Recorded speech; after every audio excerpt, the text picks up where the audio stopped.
ओम अज्ञानतिमिरान्धस्य ज्ञानाञ्जनशलाकया चक्षुरुन्मीलितं येन तस्मै श्रीगुरवे नमः। श्रीकृष्ण चैतन्य प्रभो नित्यानंद श्री अद्वैत गदाधर श्रीवासादि गौर भक्तवृंद वाञ्छाकल्पतरुभ्यश्च कृपा सिन्धुभ्य च पतितानां पावनेभ्यो वैष्णवेभ्यो नमो नमः। हरे कृष्ण कृष्ण कृष्ण हरे हरे, हरे राम राम राम हरे हरे।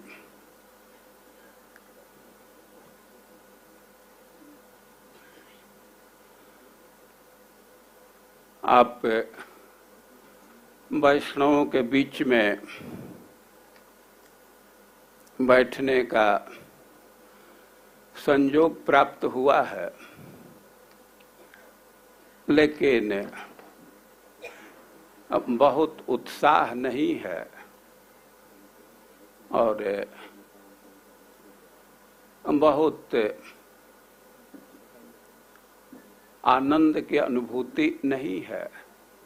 लेकिन फिर भी इस संसार का जो स्वरूप है उसका स्मरण करते हुए अब किसी किसी परिस्थिति को झेलना ही पड़ता है, उसको सहना ही पड़ता है। लेकिन जो विद्वान व्यक्ति हैं, सुधी व्यक्ति हैं, जो किसी भी परिस्थिति से हम लोग आज परम पूज्य गोपाल कृष्ण महाराज के गुण का स्मरण करेंगे। अनेक लोग महाराज के गुणों को आपके समक्ष प्रस्तुत करेंगे। मैं बहुत अधिक समय नहीं लूंगा, लेकिन एक दो बात को आपके समक्ष रखने का प्रयास करूंगा। देखिए, हम लोग परंपरा में हैं, गुरु का आश्रय ग्रहण किए हैं। हमारे गुरु भी किसी का आश्रय ग्रहण किए हैं, वो भी किसी का आश्रय ग्रहण किए हैं। वो परंपरा भगवान से आ रही है।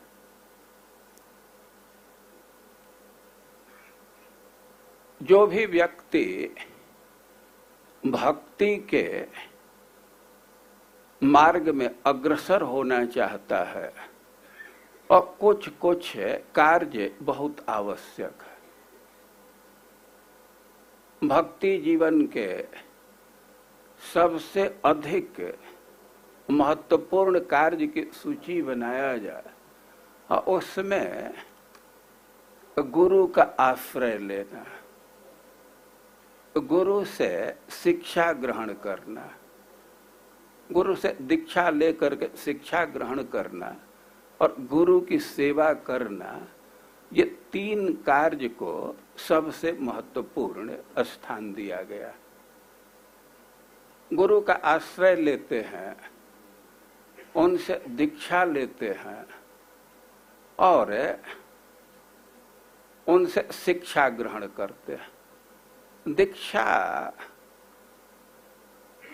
के कुछ कृत्य होते हैं, लेकिन वो दीक्षा का समापन नहीं है। वो तो दीक्षा उस दिन प्रारंभ करते और शिक्षा का कार्य चलता रहता है।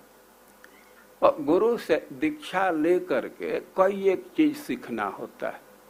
श्रीमद् भागवतम के 11 स्कंध के तृतीय स्कंध में, तृतीय अध्याय में प्रबुद्ध जी इस विषय पर कई एक श्लोक में बोले हैं। गुरु से भागवत धर्म की शिक्षा लेनी होती है, वहां सीखना होता है। और क्या क्या सीखना है, और लंबी सूची है। उसमें से एक बात है कि परिचर्या उभयत्र, गुरु का आश्रय लिए हैं, दीक्षा लिए हैं और शिक्षा ग्रहण करना होता है। परिचर्या उभयत्र, दोनों जगह सेवा, परिचर्या, और दोनों जगह उभयत्र का कई एक अर्थ किया गया है। और एक अर्थ है कि भगवान की सेवा, भगवान के भक्तों की सेवा। गुरु का आश्रय लिए हैं, गुरु से दीक्षा लिए हैं, तो सीखना होता है भगवान की पूजा, भगवान के भक्तों की पूजा। और इस परिप्रेक्ष्य में हम लोग परम पूज्य गोपाल कृष्ण महाराज के जीवन को देखें तो हम समझ सकते हैं कि कितना गंभीरता पूर्वक इस शिक्षा को ग्रहण किए। देखिए, कोई व्यक्ति भगवान की सेवा कर रहा है तो निश्चित रूप से महान है, श्रेष्ठ है। लेकिन उससे भी श्रेष्ठ वह व्यक्ति है जो भगवान की भी सेवा कर रहा है, भगवान के भक्तों की भी सेवा कर रहा है। और महान होने का ये लक्षण है, भगवान की सेवा और भगवान के भक्तों की सेवा। अब इस दृष्टि से हम लोग देखें, और निश्चित रूप से परम पूज्य गोपाल कृष्ण महाराज बड़े ही श्रेष्ठ भक्त हैं, बड़े ही महान व्यक्ति, क्योंकि उनके जीवन में ये दोनों चीज हम लोग देखते हैं। वे भगवान की परिचर्या बड़े ही अनुराग से करते रहे हैं, बहुत अनुराग से भगवान की सेवा करते हैं। यह सर्वविदित बात है कि वे ठाकुर जी के आरती में विशेष ही रुचि लेते थे। वे सन्यासी हैं और बहुत बहुत यात्रा करते रहते हैं, लेकिन विलंब से आने के बाद भी सुबह ठाकुर जी की सेवा में वे तैयार दिखते हैं।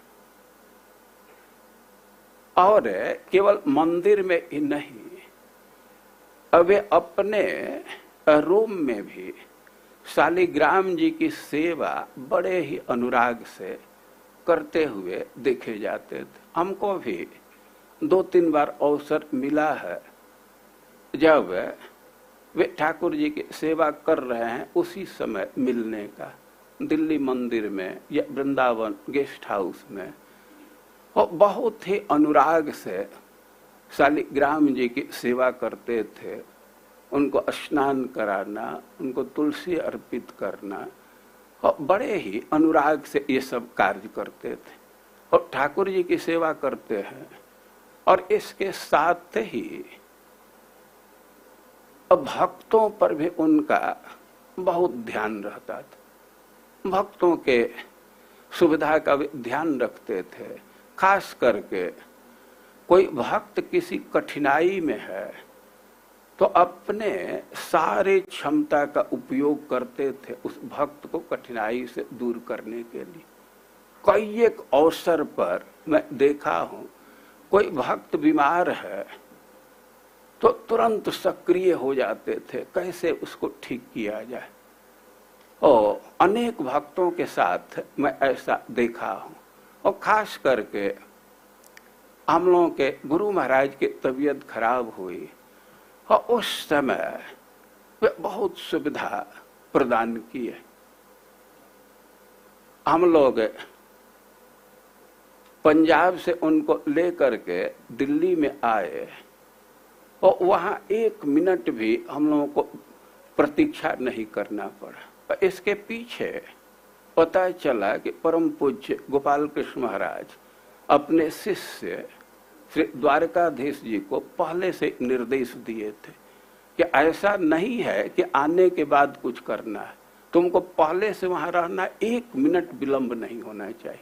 और ऐसा ही हम लोग अनुभव किए। आते आते तुरंत ट्रीटमेंट प्रारंभ हो गया। और महाराज भक्तों का ध्यान रखते थे। यद्यपि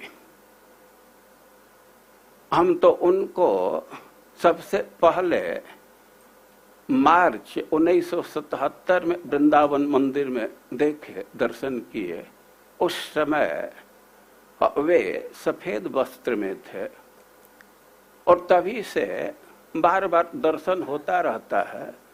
और यद्यपि बहुत घनिष्ठ व्यवहार का अवसर नहीं मिला है, लेकिन जब भी हमसे मिलते थे और बड़े ही स्नेह से पूछते थे, कोई असुविधा नहीं है ना, कुछ असुविधा हो तो बतलाना। और अब हमारे लिए तो उनका अंतिम वाक्य यही है। रोहिणी मंदिर में मिले थे, वहां भेंट हुई थी। यद्यपि उसके बाद भी वृंदावन गए थे, दर्शन हुआ, लेकिन कुछ बात नहीं हुई थी। और रोहिणी मंदिर में वे पूछे, ठीक से देख रेख तुम्हारा कर रहे हैं ना, कोई कठिनाई नहीं है ना। और महाराज के जीवन में मैं ऐसा अनुभव किया हूं कि भगवान की सेवा में उनके निष्ठा है। भक्तों के सेवा में दत्त चित्त रहते थे, अपनी सारी क्षमता का उपयोग करते थे। और जो भगवान की सेवा करता है, भक्तों की सेवा करता है, तो स्वाभाविक ही उसमें अनेक गुण आ जाते हैं। अभी हम लोग 2 दिन के बाद प्रहलाद महाराज के गुणों की चर्चा करेंगे। प्रहलाद महाराज में अनेक गुण थे, लेकिन उसका मूल कारण बतलाया गया महद उपासक। वे महद उपासक है। महद का अर्थ भगवान, महद का अर्थ भक्त। वे भगवान के उपासक हैं, भगवान के भक्त के उपासक हैं। और इस कारण से उनमें अनेक गुण आ गया है। आप भक्तों का लिस्ट देखेंगे, वो अनेक महान भक्त हुए हैं, लेकिन गोपियां गिरिराज जी को हरिदास वर्ज, हरिदास भगवान के सेवक बहुत हैं, लेकिन गिरिराज जी को उसमें श्रेष्ठ बतला रही है। उसका कारण क्या है कि गिरिराज जी भगवान को सुविधा देते हैं। राम कृष्ण चरणस प्रमोद, जब भगवान गोचारण के क्रम में गिरिराज जी में जाते हैं तो गिरिराज जी पहले से तैयार रहते हैं। गर्मी का दिन है तो अपने शरीर को, अपने स्वरूप को शीतल रखते हैं और उससे कृष्ण को आनंद का अनुभव होता है। जाड़ा का दिन है तो अपने शरीर को गर्म रखते हैं। और इसलिए गोपियां श्रीमती राधा रानी कह रही हैं कि यद राम कृष्ण चरण स्पर्श प्रमोद, गिरिराज कितना धन्य है कि उनके स्पर्श से राम कृष्ण चरण प्रमोद, जो सारे संसार को, जोगियों को रमाने वाला कृष्ण का चरण है और उसको भी आनंद मिलता है। और गिरिराज जी भगवान को भी आनंदित करते हैं और पानी सुजवस, और जो भगवान के परिकर हैं उनको भी सुख प्रदान करते हैं। भगवान के जो गाये हैं और उनको भी सुविधा प्रदान करते हैं, जिसको जैसी आवश्यकता है। गायों को हरा हरा घास दे करके, सखाओं को पीने के लिए शुद्ध जल या मधु दे करके, वो सखाओं की भी सेवा करते हैं, गायों की भी सेवा करते हैं, और इसी से उनको हरिदास वर्ज, हरिदासों में सबसे श्रेष्ठ कहा गया। और कोई भक्त महान है और उसके पीछे ये दो कारक बहुत महत्वपूर्ण है। जो भगवान की सेवा कर रहा है, भगवान के भक्तों की सेवा कर रहा है, और इस दृष्टि से परम पूज्य गोपाल कृष्ण महाराज अपनी परंपरा से बड़े ही गंभीरता पूर्वक इन तथ्यों को अपने जीवन में अंगीकार किए थे। भगवान की भी सेवा किए, भगवान के भक्तों की भी सेवा किए, और हम लोगों का भी कर्तव्य बनता है कि इस परंपरा को आगे बढ़ावें। जैसे वे गुरु परंपरा से इन गुणों को ग्रहण किए, तो हम शिष्यों का भी कर्तव्य है कि इन गुणों को अपने जीवन में अधिक से अधिक अंगीकार करने का प्रयास करें।